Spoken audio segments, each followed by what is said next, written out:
Асанәлі Әшімов киномыздың тарихындағы ең үлкен тұлғалардың бірі. Сол үлкен тұлғаның мансабы неден басталғанын айтып бергім келді. Өте қызық оқиға екен. 68-ші жылдары ол кезде жас өз жолын, үлкен жолын енді бастайын деп тұрған актер Бекежанның рөліне тағайындалады да қатты қуанады. Өйткені оның армандап жүрген рөлдерінің бірі үлкен тарихта қалатын жоба. Ғабит Мүсірепов жазған. Бір кезде оған Шәкен Айманов хабарласады. Қайнатасы жаңа Асанәлі.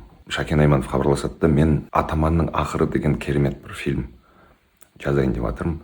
Соған сені бекіттім дейді. Біраз ұялып Асанәлі ағамыз Шәкен атамызға мені Бекежанға бекітіп қойған еді, ұсамаймын ау деп мұңын айтады.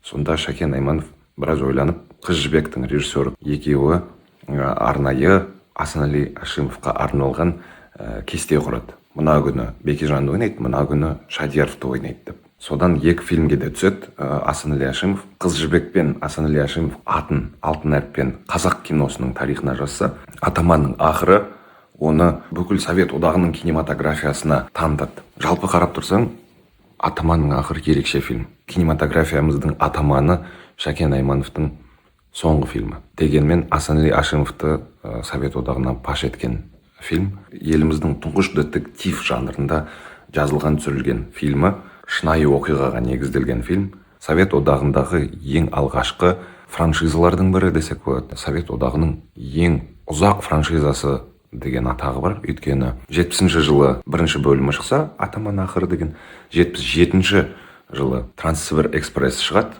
ол екінші бөлімі. Сосын 89-ші жылы Манчжуриялық нұсқа деген шығады, үшінші бөлімі. Және 2010-ші жылы Кімсіз Камырза деген фильм шығады. Ол төртінші бөлім Қазақстанда шығады. Асанәлі Әшімов идея авторы. Яғни 4 фильм және 40 жылға созылған Совет одағының жалғыз франшизасы сол Шәкен Айманов бастаған Атаманның ақыры.